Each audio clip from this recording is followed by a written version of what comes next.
நான் சொல்றத கொஞ்சம் கற்பனை பண்ணி பாருங்க. நல்லா வெயில் அடிக்கிற கோடை காலத்துல உங்க குடும்பத்தோட சந்தோஷமா மால்தீவ்ஸ்ல உங்க நேரத்தை கழிச்சிட்டு இருக்கீங்க. கிட்டத்தட்ட ஒரு மாசத்துக்கு ஒவ்வொரு ஊருக்கும் டிராவல் பண்ணி போறீங்க. அதுல மால்தீவ்ஸ் தான் உங்களுடைய கடைசி ட்ரிப். அந்த ட்ரிப்ல நீங்க நல்லா என்ஜாய் பண்ணிட்டு இருக்கும்போது திடீர்னு ஒரு மெசேஜ் வருது. அது என்ன மெசேஜ்னா, உங்க பேங்க் அக்கவுண்ட்டுக்கு பணம் கிரெடிட் ஆன மெசேஜ். இந்த ஒரு மாசத்துல நீங்க எந்த வேலையுமே செய்யல, ஆனா உங்களுக்கு பணம் கிரெடிட் ஆகுது. கேக்குறதுக்கே நல்லா இருக்குல்ல? இதே மாதிரி ஒரு வாழ்க்கைய நீங்க அனுபவிக்கணும்னா இந்த பதிவை முழுமையா பாருங்க. இந்த எபிசோட்ல நான் உங்களுக்கு யாரும் சொல்லி தராத ஒரு ரகசியத்தை சொல்லி தர போறேன். தேவையில்லாத வேலைகளை எல்லாம் வெட்டி தூக்கிட்டு நேரத்தை நீங்க மிச்சப்படுத்திருக்கலாம். அதனால இப்ப உங்ககிட்ட கொஞ்சம் தாராளமான நேரம் இருக்கலாம். ஆனா அந்த நேரத்திலயும் நீங்க ஏன் வேலை செஞ்சு அந்த நேரத்தை கழிக்கணும்? பணம் சம்பாதிக்கிறதுக்கு தானே.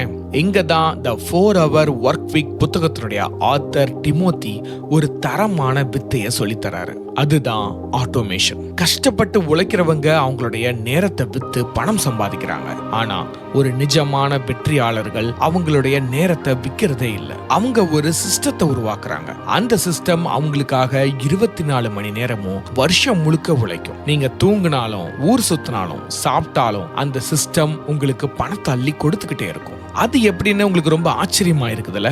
அதை தான் இந்த எபிசோட்ல நாம பார்க்க போறோம். இது த 4 Hour Work Week புத்தகத்தினுடைய episode number 3, A for Automation. இந்த ஆட்டோமேஷன் எபிசோட்ல நாம 3 விஷயத்தை பார்க்க போறோம். அதுல முதலாவது அவுட் சோர்சிங். நம்ம வேலையை நாமளே செஞ்சாதான் திருப்தியா இருக்கும்னு நினைப்போம். ஆனா நிஜமான வெற்றியாளர்கள் அப்படி நினைக்கிறது இல்ல. அவங்க எப்படா வேலையை மத்தவங்க கிட்ட தள்ளி விடலாம்னு தான் பார்ப்பாங்க. அதுக்கு பேரு சோம்பேறித்தனம் கிடையாது. இதுக்கு பேர் தான் ஸ்மார்ட் ஒர்க். உங்க நேரத்தோட மதிப்பு என்ன? முதல்ல உங்க நேரத்தோட விலைய நீங்க கணக்கு போட்டு பார்க்கணும். ஒரு நாளைக்கு நீங்க 8 மணி நேரம் வேலை செஞ்சு 2000 ரூபாய் சம்பாதிக்கிறீங்கன்னு வச்சுப்போம். அப்போ உங்க 1 மணி நேரத்தோட விலை 250 ரூபாய். இப்போ நீங்க உங்க வீட்டு கரண்ட் பில் கட்ட கியூல நிக்கிறீங்க, இல்ல போன்ல மத்தவங்க மெயிலுக்கு பதில் சொல்லிட்டு இருக்கீங்கன்னு வச்சுப்போம். இந்த வேலைக்கு 1 மணி நேரம் ஆகுதுன்னா நீங்க சம்பாதிக்கிற 250 ரூபாய அங்க செலவு பண்றீங்கன்னு அர்த்தம். அதே வேலைய ஒரு 50 ரூபாய் கொடுத்து வேற ஒருத்தர் செஞ்சு கொடுப்பாருன்னா நீங்க ஏன் உங்க 250 ரூபாய் மதிப்புள்ள நேரத்தை அங்க வீணடிக்கணும்? அந்த 50 ரூபாயை கொடுத்துட்டு மிச்சம் இருக்கிற நேரத்துல நீங்க இன்னும் அதிகமா சம்பாதிக்கிற வேலையை பார்க்கலாம். இல்லனா உங்க குடும்பத்தோட ஜாலியா இருக்கலாம். அவுட் சோர்சிங்கை இன்னும் பலமாக்குறதுக்கு விர்ச்சுவல் அசிஸ்டன்ட் தேவைப்படலாம். இப்போ இருக்கிற டெக்னாலஜில நீங்க பக்கத்துல ஆள் வச்சுக்கணும்னு அவசியமே இல்லை. எங்கேயோ இருக்கிற ஒருத்தரை உங்களுக்கு உதவியாளரா மாத்திக்கலாம். இல்லனா ஒரு ஏஐ உங்களுடைய அசிஸ்டண்டா மாத்திக்கலாம். அவங்க தான் உங்களுடைய விர்ச்சுவல் அசிஸ்டன்ட். உங்க மேல செக் பண்றது, உங்களுக்கு வரப்போற கால்ஸ் அட்டெண்ட் பண்றது, ஹோட்டல் இல்லனா ட்ரெயின் டிக்கெட் புக் பண்றது, ஆன்லைன்ல ஏதாவது ரிசர்ச் பண்றது, மெயில் செக் பண்ணி அதுக்கு ரிப்ளை கொடுக்கிற வரைக்கும் ஏஐ வளர்ந்துருச்சு. உங்க பிசினஸ் விஷயமா டெய்லி நீங்க போஸ்ட் போடுறீங்க அப்படின்னா அதை கூட ஆட்டோமேட் பண்ண முடியும். இந்த மாதிரி சின்ன சின்ன வேலைகளை அவங்க கிட்டயோ இல்ல ஒரு ஏஐ கிட்டயோ கொடுத்துட்டா உங்க தலைவலி குறைஞ்சிடும். நீங்க முக்கியமான முடிவுகளை எடுக்கிற வேலையை மட்டும் கவனிச்சா போதும். ஏன் இதை நாம செய்ய மாட்டேங்கிறோம்? நிறைய பேருக்கு இருக்கிற பயம் என்னன்னா, நம்ம ரகசியம் வெளியே போயிடுமோ, இல்லனா நம்ம செய்யற மாதிரி அவங்களும் செய்வாங்களோ அப்படின்றதுதான். ஆனா டிமோத்தி என்ன சொல்றாருன்னா, ஆரம்பத்துல சின்ன சின்ன வேலையா கொடுங்க. ஒரு வேலையை எப்படி செய்யணும்னு ஒரு தெளிவான ரூல்ஸ் போட்டு அவங்க கிட்ட கொடுத்துருங்க. அவங்க தப்பு செஞ்சா திருத்திக்கலாம். ஆனா எல்லாத்தையும் நீங்களே செஞ்சா நீங்க ஒருபோதும் முன்னேறவே முடியாதுன்னு சொல்றாரு. அவுட் சோர்சிங் ஒரு முதலீடு. இதை ஒரு செலவா பார்க்காம முதலீடா பாருங்க. நீங்க மத்தவங்களுக்கு வேலை கொடுக்கறது மூலமா நீங்க சுதந்திரத்தை வாங்குறீங்க. ஒரு சக்சஸ்ஃபுல்லான பிசினஸ் மேன் ஆகணும்னா நீங்க வேலையாளா இருக்க கூடாது. அந்த வேலையை எப்படி வேகமா முடிக்க வைக்கணும்னு நினைக்கிற மேலாளரா இருக்கணும். அதாவது மேனேஜரா இருக்கணும். உதாரணத்துக்கு நீங்க ஒரு யூடியூப் சேனல் வச்சிருக்கீங்கன்னு வச்சுப்போம். நீங்களே வீடியோ எடுத்து நீங்களே எடிட் பண்ணி நீங்களே அப்லோட் பண்ணா உங்களுடைய டைம் இருக்காது. அதுக்கு பதிலா நீங்க ஒரு எடிட்டரை வச்சுக்கிட்டீங்கன்னா நீங்க அடுத்தடுத்த வீடியோ ஐடியாக்களை யோசிக்கலாம். இதுதான் வளர்ச்சி. இதுதான் அவுட் சோர்சிங். எல்லா வேலையையும் இழுத்து போட்டு செய்யறது பெருமை கிடையாது நண்பா. உங்களுக்கு எது தேவையோ அதை மட்டும் செஞ்சுட்டு மத்தத மத்தவங்க கிட்ட பிரிச்சு கொடுக்கிறது தான் புத்திசாலித்தனம். உங்க நேரத்தை நீங்க மதிக்க ஆரம்பிச்சாதான் இந்த உலகம் உங்களை மதிக்கும். அதனால இப்பவே யோசிங்க, உங்க லிஸ்ட்ல இருக்கிற எந்த வேலையை இன்னைக்கு வேற ஒருத்தர் கிட்ட கொடுக்க போறீங்க அப்படின்னு. இந்த எபிசோட்ல நம்ம பார்க்க போற இரண்டாவது விஷயம் இன்கம் ஆட்டோ பைலட். நம்ம ஊர்ல சின்ன வயசுல இருந்தே ஒரு விஷயத்த மண்டல ஏத்தி வச்சிருக்காங்க. கை கால் தேய உழைச்சாதான் காசு வரும் அப்படின்னு. ஆனா டிமோத்தி என்ன சொல்றாருன்னா, உடம்ப வருத்தி உழைக்கிறது முக்கியமே இல்ல, ஒரு சிஸ்டத்தை உருவாக்கி அதை உங்களுக்காக உழைக்க வைக்கிறது தான் கெத்து அப்படின்னு சொல்றாரு. இதுக்கு பெயர் தான் இன்கம் ஆட்டோ பைலட். இன்கம் ஆட்டோ பைலட்டை 3 பகுதியா பிரிக்கிறாரு டிமோத்தி. அதுல முதலாவது த மியூஸ், உங்களுக்கான ஒரு பண மிஷின். முதல்ல நாம ஒரு பிசினஸ் ஐடியாவை பிடிக்கணும். அதுக்கு டிமோத்தி வைக்கிற பேர் தான் மியூஸ்.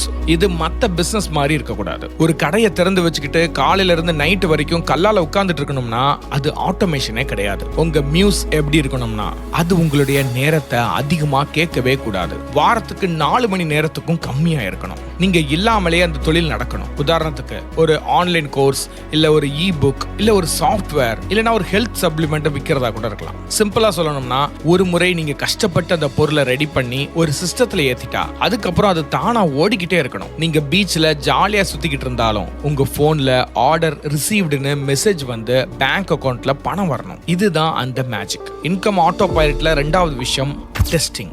ஏமாந்துடாதீங்க, முதல்ல செக் பண்ணுங்க. நிறைய பேர் பண்ற தப்பு என்னன்னா ஒரு ஐடியா வந்த உடனே பெரிய லெவல்ல லோன் வாங்கி ஆபீஸ் பிடிச்சு ஸ்டாக்ஸ் எல்லாம் வாங்கி வச்சிருவாங்க. கடைசியில பார்த்தா அந்த பொருளை வாங்க ஆளே இருக்க மாட்டாங்க. டிமோத்தி என்ன சொல்றாருன்னா லட்சக்கணக்கில் கொடுக்கறதுக்கு முன்னாடி முதல்ல ஒரு 500 இல்லனா 1000 ரூபாய் செலவு பண்ணி ஒரு டெஸ்ட் பண்ணுங்க. ஒரு சிம்பிளான வெப்சைட் ரெடி பண்ணுங்க. உங்க பொருளை பத்தி அதுல போட்டு பை நவ் பட்டனை வைங்க. கூகுள் இல்லனா ஃபேஸ்புக்ல ஒரு சின்ன ஆட் கொடுங்க.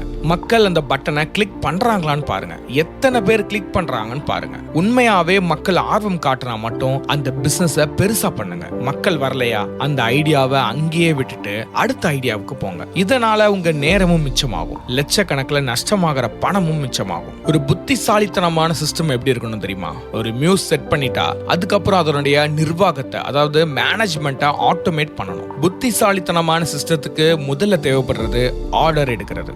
இத ஆட்டோமேட்டிக் வெப்சைட் பார்த்துக்கும். பணம் வாங்குறது, பேமெண்ட் கேட்வே பார்த்துக்கும். பொருளை டெலிவரி பண்றது, ஒரு ஷிப்பிங் ஏஜென்சி கிட்ட கான்ட்ராக்ட் விட்டுறலாம். கஸ்டமர் சப்போர்ட், அதுக்கு ஒரு விர்ச்சுவல் அசிஸ்டன்ட் இல்லனா ஒரு சாட் பாட் வச்சிடலாம். இப்படி எல்லாத்துலயும் ஒரு சிஸ்டத்துக்குள்ள கொண்டு வந்துட்டா நீங்க அந்த பிசினஸ்க்குள்ள இருக்கவே மாட்டீங்க, அந்த பிசினஸ்க்கு மேல இருப்பீங்க. முடிவா சொல்லணும்னா உழைப்புங்கிறது ஆரம்பத்துல அந்த சிஸ்டத்தை உருவாக்குறதுக்கு மட்டும்தான் இருக்கணும். ஒரு முறை அந்த பண மிஷின் ரெடி ஆயிட்டா நீங்க உலகத்தை சுத்த கிளம்பிடலாம். கஷ்டப்பட்டு உழைக்கிறத விட புத்திசாலித்தனமா ஒரு சிஸ்டத்தை உருவாக்குறது தான் நிஜமான சுதந்திரம்.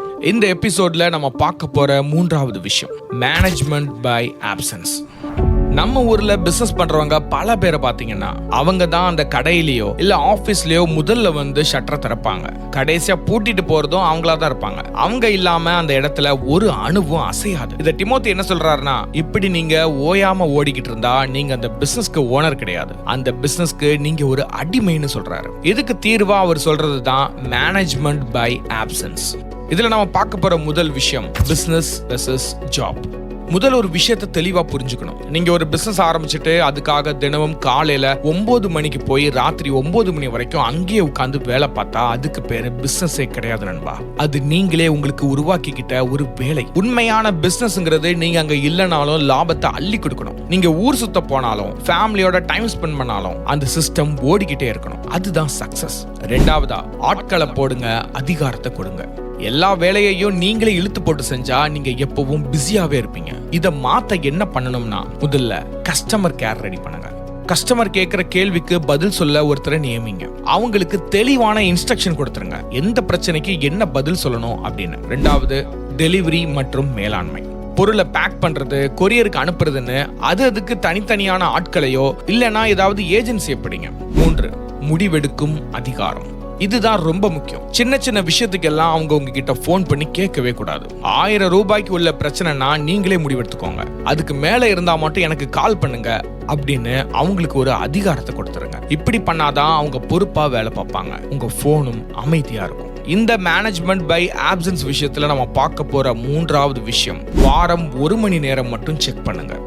இந்த சிஸ்டத்தை செட் பண்றதுக்கு ஆரம்பத்துல கொஞ்சம் கஷ்டமா தான் இருக்கும். ஆனா ஒரு முறை இதை கரெக்ட் பண்ணிட்டா நீங்க தினமும் ஆபீஸ்க்கு போக வேண்டிய அவசியமே இல்ல. வாரம் 1 முறை மட்டும் உங்க டீம் கூட ஒரு கால் இல்லனா மீட்டிங் போடுங்க. எவ்வளவு சேல்ஸ் நடந்திருக்கு, என்ன பிரச்சனை வந்திருக்குது, அதை எப்படி சரி பண்ணீங்க, இதை மட்டும் ரிப்போர்ட் பார்த்தா போதும். மிச்சம் இருக்கிற நேரத்துல நீங்க அடுத்த பிசினஸ் பத்தி யோசிக்கலாம், இல்ல நிம்மதியா தூங்கலாம். இதுல நம்ம பார்க்க போற 4வது விஷயம் நேரத்தை விற்காதீர்கள், சிஸ்டத்தை உருவாக்குங்கள். நம்ம ஊர்ல எல்லாரும் நேரம் தான் பணம்னு சொல்லுவாங்க. ஆனா டிமோத்தி என்ன சொல்றாருன்னா, நேரத்தை வித்து பணம் சம்பாதிக்காதீங்க, ஒரு சிஸ்டத்தை உருவாக்கி அதை உங்களுக்காக உழைக்க விடுங்கன்னு சொல்றாரு. உதாரணத்துக்கு, நீங்க ஒரு மிஷினை ரெடி பண்ணி வச்சிட்டீங்கன்னா அது பாட்டுக்கு வேலை செஞ்சுட்டே இருக்கும். நீங்க அங்க இருக்கணும்னு அவசியமே இல்லை. அதே மாதிரி தான் உங்க பிசினஸையும் ஒரு பண மிஷினா மாத்தணும். நீங்க பீச்ல உட்கார்ந்து ஜூஸ் குடிச்சிட்டு இருந்தாலும் உங்க பேங்க் அக்கவுண்ட்ல கிரெடிட் மெசேஜ் வந்துகிட்டே இருக்கணும். அதுதான் இந்த ஆட்டோமேஷன் சொல்ல வர அல்டிமேட்டான விஷயம். முடிவா சொல்லணும்னா, வாழ்க்கைங்கிறது வேலை செய்யறதுக்காக மட்டும் கிடையாது, அதை வாழ்றதுக்காகவும் தான். அதனால ஒரு பிசினஸ் ஆரம்பிக்கும் போதே நான் இல்லாம இதை எப்படி ஓட வைக்கிறது அப்படின்ற கோணத்துல யோசிங்க. உங்களுடைய பிசினஸ உங்களை சார்ந்து இருக்க விடாம ஒரு சிஸ்டத்தை சார்ந்து இருக்க வைங்க. நீங்க இல்லாம உங்க பிசினஸ் சூப்பரா ஓடுதுன்னா நீங்க ஒரு ஜெயிக்க போற பிசினஸ் மேன்.